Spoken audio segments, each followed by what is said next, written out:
नमस्कार मेरे प्यारे विद्यार्थियों और मेरे प्यारे साथियों। मैं आशा करता हूँ कि आप सभी अच्छे होंगे।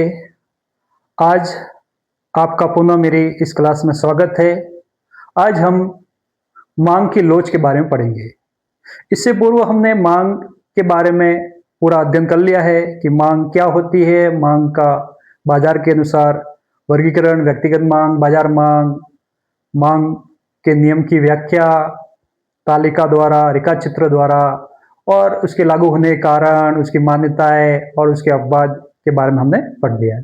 उसके बाद हमने मांग की मात्रा में परिवर्तन और मांग में परिवर्तन पढ़ लिया है। फिर उसके बाद तिरछा कीमत प्रभाव भी हमने पढ़ लिया है। आज हम मांग की लोच के बारे में पढ़ेंगे। तो सर्वप्रथम मांग की लोच पढ़ने से पहले हमें यह मालूम होना चाहिए कि लोच क्या होती है। लोच क्या होती है, इलास्टिसिटी क्या होती है। लोच एक प्रकार से हम जैसे इसका उदाहरण लेना चाहे कि हमारा जो रबर होता है, रबर को हम जैसे उसको जितना खींचते हैं तो उसमें लोच अधिक होती है। जितना ज्यादा वो खींचा जाता है इसका मतलब उसकी लोच अधिक है, और जो कम खींचा जाता है उसकी लोच कम है। तो उसी तरह मांग की लोच में भी यहां पर हम उसकी लोच को कैसे मापेंगे। तो सबसे पहले मैं आपको मांग की लोच क्या होती है उसके बारे में बताता हूं। लोच का अर्थ होता है मतलब परिवर्तन। तो परिवर्तन दोनों तरफ हो सकता है, कमी भी हो सकती है और वृद्धि भी हो सकती है। तो मांग की लोच क्या है? मांग की लोच किसी वस्तु की कीमत, उपभोक्ता की आय तथा संबंधित वस्तु की कीमत में परिवर्तन होने के फलस्वरूप उसकी मांगी गई मात्रा या मांग में जो परिवर्तन होता है उस परिवर्तन के माप को मांग की लोच कहते हैं। अर्थात जब किसी वस्तु की कीमत में परिवर्तन होने पर, उपभोक्ता की आय में परिवर्तन होने पर और संबंधित वस्तु की कीमत में परिवर्तन होने के फलस्वरूप उसकी जो मांगी गई मात्रा में जो परिवर्तन होता है उस परिवर्तन के माप को ही हम मांग की लोच कहते हैं। अब मांग की लोच को हम किस तरीके से मापते हैं, अलग अलग अर्थशास्त्रियों ने उसको अलग अलग मापने की विधियां दी है। तो एक बार मैं आपको बताना चाहूंगा कि मांग की लोच को हम और कैसे अच्छी तरह से समझ सकते हैं। तो यहां पर देखिए, आप किसी वस्तु की कीमत, उपभोक्ता की आय और संबंधित वस्तु की कीमत में परिवर्तन होने के फलस्वरूप उस वस्तु की मांगी गई मात्रा में जो परिवर्तन होता है उस परिवर्तन के माप को मांग की लोच कहते हैं। सीधा सा ध्यान रखना है, परिवर्तन के माप को मांग की लोच कहते हैं। अब यहां पर जैसे प्रोफेसर बॉल्डिंग और श्रीमती जॉन रॉबिन्सन ने इसको किस तरीके से डिफाइन किया है और उसके अनुसार उन्होंने उसको गणित रूप भी दिया है, गणित के रूप में उसका सूत्र भी प्रतिपादित किया है। तो यहां प्रोफेसर बोल्डिंग और श्रीमती जॉन रॉबिन्सन कहते हैं कि किसी वस्तु की कीमत में 1% परिवर्तन होने पर, किसी वस्तु की कीमत में 1% परिवर्तन होने पर उसकी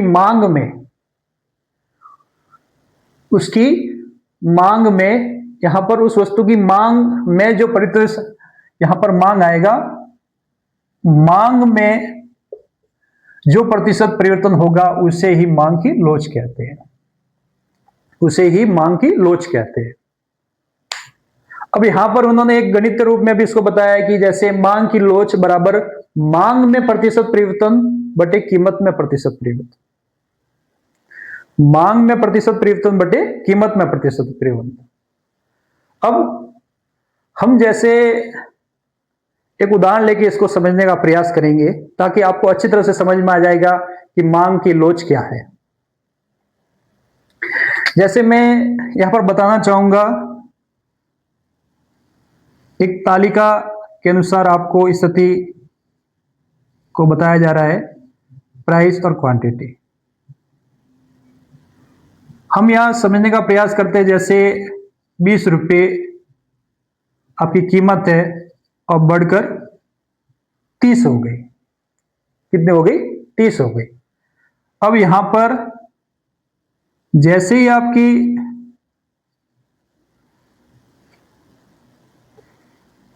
कीमत थी 20 रुपये तो आपकी क्वांटिटी 200 है और कीमत बढ़ गई तो ये कम हो गई।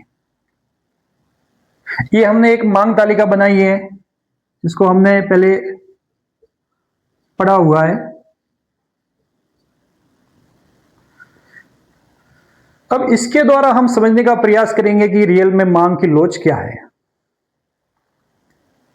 आगे हम ये भी पढ़ेंगे कि मांग की लोच कितने प्रकार की होती है।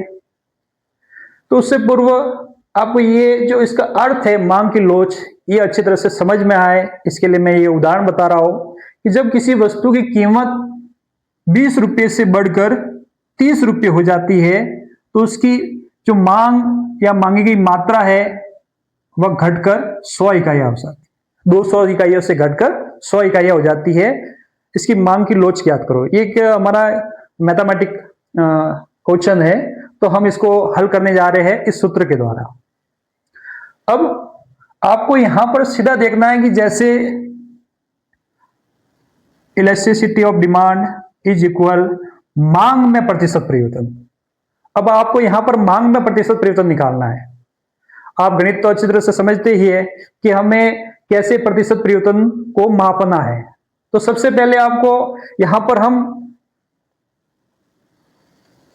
इस फॉर्मूले को पहले हम अच्छी तरह से समझ लेते हैं और उसको एक कैसे इसको प्रतिशत परिवर्तन में हम मापते हैं वो सीख लेते हैं। तो मांग में प्रतिशत परिवर्तन, तो सबसे पहले आप मांग को देखिए, ये है 200 इकाइयां और अब है 100 इकाइयां। तो इसमें परिवर्तन कितना हुआ है? 100 इकाइयां। और इसमें परिवर्तन कितना हुआ है? 10 रुपये। अब इन दोनों का प्रतिशत निकालना है। क्या निकालना है? प्रतिशत। तो प्रतिशत आप सिंपल सा निकाल सकते हो कि कितना परिवर्तन आया। परिवर्तन तो इसको हम इस तरीके से भी ले सकते हैं, जो परिवर्तन आया है delta Q upon Q into 100। Okay, इसको हम Q1 भी कह सकते हैं, जैसे पहले की मात्रा है। इसको हम P1 और P2 भी कह सकते हैं, या जो भी आप इसको Q1 और Q2 भी कह सकते हैं।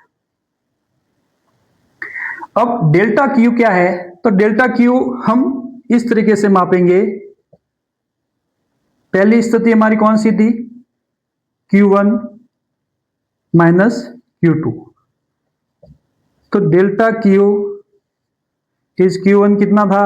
200 माइनस 100। तो डेल्टा Q आ गया आपके 100 इकाइयां। इसी तरह हम डेल्टा P अब कितना परिवर्तन आया? देखिए यहां पर जो संख्या ज्यादा है उसको हम पहले लिखेंगे। तो यहां पर परिवर्तन आया है आपके P2 माइनस P1। कितना है? 30 माइनस 20। तो प्राइस में चेंज कितना आया है? 10 रुपये। और उसमें कितना चेंज आया है? क्वांटिटी में 100 इकाइयां, 100 यूनिट्स आया है, और इसमें 10 रुपया आया है। अब इसको भी परसेंटेज में बदलना है, तो यहां पर हम बदल सकते हैं। तो यहां पर भी जैसे आप delta P upon P1 into 100, इसको ऐसे भी लिख सकते हैं। और इसको और भी हम ये 100 कर सकते हैं, 100 कर सकते हैं। और या तो यहीं पर आप परसेंटेज निकाल दो, या फिर इसको हम और आगे भी चेंज कर सकते हैं। कैसे चेंज कर सकते हैं? तो मैं इसको यहां पर बता देता हूं। ED इज इक्वल टू, अब जो ऊपर वाला है उसको तो ऐसे के ऐसे रहने दीजिए आप, डेल्टा Q अपॉन Q1। और जो नीचे वाला है, जैसे हम उसको ऊपर लाते हैं तो आपको मालूम ही है कि इन संख्या को हम कैसे कर सकते हैं। जो P1 है वो ऊपर हो जाएगा और डेल्टा B नीचे हो जाएगा। तो इसको इस तरीके से हम डिफाइन कर सकते हैं। और भी अच्छी तरीके से देखें तो आप देखिए डेल्टा Q और डेल्टा P, तो इसको ऐसे भी दिखाया जा सकता है, delta Q upon delta P। इसको आपस में चेंज करने से कोई अंतर नहीं होता है। और यहां पर P1 बटे Q1, इसको ऐसे भी हम लिख सकते हैं। और सबसे आसान तरीका यही है कि आप पहले उसका प्रतिशत निकाल दो। तो यहां पर मैं देख रहा हूं कि अपन तुरंत ही प्रतिशत निकाल सकते हैं। जैसे यहां पर चेंज कितना है, 10 आया, किसके ऊपर आया, 20 पे, तो 10 बटे 20 इंटू 100, तो कितना 50% हो गया। कितना हो गया, 50%। तो यहां पर हम ऊपर जो हमारा चेंज, कीमत में चेंज कितना है, 50%, और मात्रा में कितना चेंज आया, यहां पर भी देखिए आप, 200 और 100 का 100 अपॉन 200, तो 50%। तो इनको काटेंगे तो आपका उत्तर आ जाएगा 1। तो यहां इलास्टिसिटी ऑफ डिमांड कितनी हुई, इकाई के बराबर, 1 के बराबर। मांग की लोच की श्रेणियों को भी हम आगे पढ़ेंगे, ताकि आपको मालूम पड़ जाएगा कि मांग की लोच की श्रेणियां कितने प्रकार की होती है, 5 प्रकार की होती है। पूर्णतया बेलोचदार मांग, पूर्णतया लोचदार मांग, इकाई से अधिक लोचदार, इकाई से कम, और एक या इकाई के बराबर। वो मांग की लोच की श्रेणियां हैं, उसको हम अलग से पढ़ेंगे। तो यहां पर आपको जो मांग की लोच है ये क्या है, ये अच्छी तरह से समझ में आ गया होगा। एक बार पुनः मैं इसकी परिभाषा बता देता हूं कि जब किसी वस्तु की कीमत उपभोक्ता की आय तथा संबंधित वस्तु की कीमत में परिवर्तन होने से उस वस्तु की मांगी गई मात्रा में जो परिवर्तन होता है, उस परिवर्तन के माप को मांग की लोच कहते हैं। श्रीमती जॉन रॉबिन्सन और बोल्डिंग ने उसको एक सूत्र के रूप में, गणितीय सूत्र के रूप में पिरोया है, और उसको हमने एक सवाल के द्वारा भी हल किया है। तो इस तरीके से आपने मांग की लोच पढ़ा है। अब मांग की लोच को सर्वप्रथम किसने प्रतिपादित किया, who formulated, who introduced this elasticity of demand. तो सबसे पहले यहां पर क्रूनो और जेएस मिल ने इसका बीजारोपण किया था। क्या कहता, सबसे पहले इसको विज्ञान से इंट्रोड्यूस किया था एज ए सीडिंग। तो यहां क्रूनो और जेएस मिल ने किया था, और जो अच्छी तरीके से साइंटिफिक वे में उसका जो प्रतिपादन किया, उसको हम अल्फ्रेड मार्शल को ही मानते हैं। तो अतः ये भी आपको ध्यान में रखना है कि अल्फ्रेड मार्शल ने मांग की लोच का प्रतिपादन किया था। अब हम आगे बढ़ते हैं कि मांग की लोच के कितने प्रकार होते हैं। मांग की लोच के कितने प्रकार होते हैं, जैसा हमने हमारे अर्थ में लिखा है। यहां पर जो रॉबिन्सन और उसकी बोल्डिंग की जो परिभाषा है, उसमें केवल उन्होंने कीमत को दर्शाया है, लेकिन जैसे हमने अर्थ बताया, वहां 3 चीजें बताई है। क्या बताइए, 3 चीजें। यहां पर देखिए आप, सबसे पहली है कीमत, दूसरा है उपभोक्ता की आय, और तीसरा है संबंधित वस्तु की कीमत। तो ये 3 तत्व है। तो इन 3 तत्वों के आधार पर हम मांग की लोच के आधार पर 3 प्रकार की मांग हुई।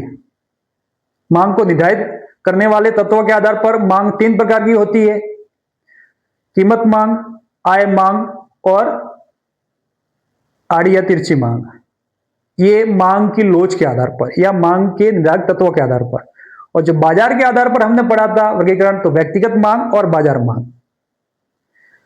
जैसे ही हम लोच के आधार पर इसका वर्गीकरण 3 भागों में करते हैं, तो ये मांग की लोच भी, इसके भी 3 प्रकार है। पहली है मांग की कीमत लोच, दूसरी है मांग की आय लोच, और तीसरी है मांग की आड़ी या तिरछी लोच।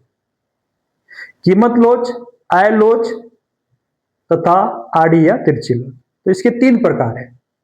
कितने प्रकार है, 3 प्रकार है। अब आपने यदि इसका अर्थ और इसका फॉर्मूला अच्छी तरह से समझ लिया है, तो इन तीनों को समझने में कोई अंतर नहीं है।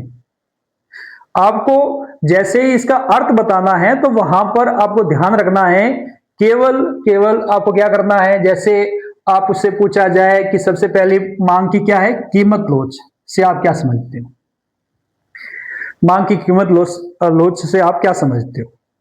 तो यहां पर आपको कीमत के बारे में ही बताना है। वस्तु जो 2 तत्व बताए गए उनके बारे में उल्लेख नहीं करना है।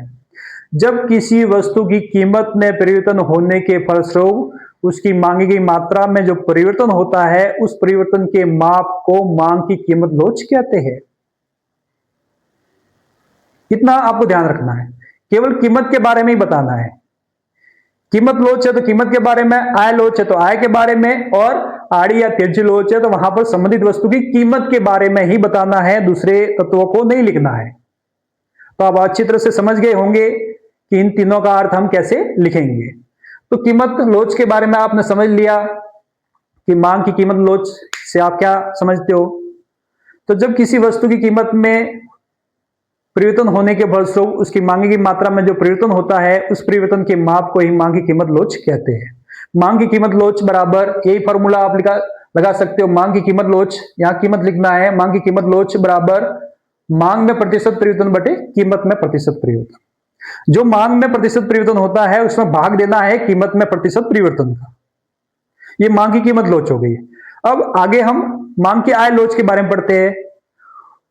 जब किसी वस्तु की मांग का हम अध्ययन कर रहे हैं तो उसकी उपभोक्ता की आय में जो परिवर्तन के फलस्वरूप उसके जो परिवर्तन होता है, उस परिवर्तन के माप को हम मांग की आय लोच कहते हैं। इसको इस तरीके से हम डिफाइन करेंगे, जब उपभोक्ता की आय में परिवर्तन होता है या उपभोक्ता की आय में परिवर्तन के फलस्वरूप, उपभोक्ता की आय में परिवर्तन के फलस्वरूप उस वस्तु की मांगी गई मात्रा में जो परिवर्तन होता है, उस परिवर्तन के माप को मांग की आय लोच कहते हैं। आय है तो उपभोक्ता की आय के बारे में बताना है। उसका फॉर्मूला क्या हो जाएगा, सीधा उपभोक्ता की आय लोच बराबर ई आई। हम यहां पर जैसे फॉर्मूला यहां पर करेंगे, जैसे प्राइस के बारे में लिखेंगे तो ईपी लिखेंगे, इसको मांग की लोच को ईडी लिखते हैं। प्राइस के बारे में बताया तो ईपी लिखेंगे, और आय के बारे में लिख रहे हैं तो ई आई लिखेंगे, और संबंधित वस्तु के बारे में तो ई आर लिखेंगे, रिलेटेड गुड्स से संबंधित। तो यहां पर आय लोच का फॉर्मूला क्या हो जाएगा, मांग के आय लोच बराबर मांग में प्रतिशत परिवर्तन बटे उपभोक्ता की आय में प्रतिशत परिवर्तन या अनुपातिक परिवर्तन। इसी तरह हम आगे बढ़ते हैं, और तीसरी हमारी लोच है आड़ी या तिरछी लोच। मैंने पिछले वीडियो में तिरछा प्रभाव को बताया था, तो उसी से संबंधित यह टॉपिक है, मांग की तिरछी या आड़ी लोच।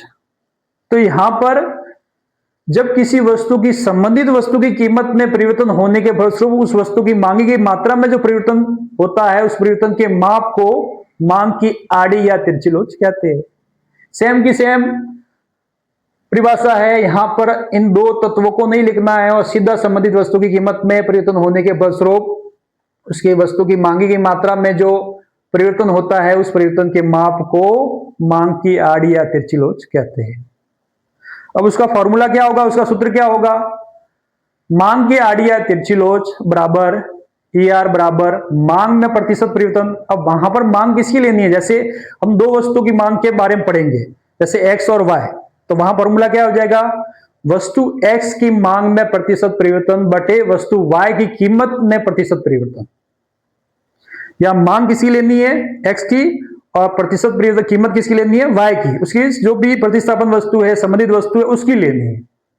जिसकी मांग का अध्ययन कर रहे हैं वो ऊपर रखना है, और जो उसकी संबंधित है प्रतिस्थापन वस्तु है, उससे उसकी कीमत को हम मापेंगे तो उसकी कहेंगे वाई की कीमत में प्रतिशत परिवर्तन। तो इस तरीके से आपने यह टॉपिक अच्छी तरह से पढ़ लिया कि मांग की लोच क्या होता है, और इस फॉर्मूले के द्वारा आप अच्छी तरह से समझ गए कि मांग की लोच को कैसे ज्ञात किया जाता है। यदि आप सबको वीडियो पसंद आ रहे हैं और इकोनॉमिक्स समझ में आ रही है, तो मेरे वीडियो को लाइक कीजिए, शेयर कीजिए, और मेरे चैनल को अधिक से अधिक सब्सक्राइब कीजिए। एक बार पुनः आपका बहुत बहुत धन्यवाद। जय हिंद, जय भारत।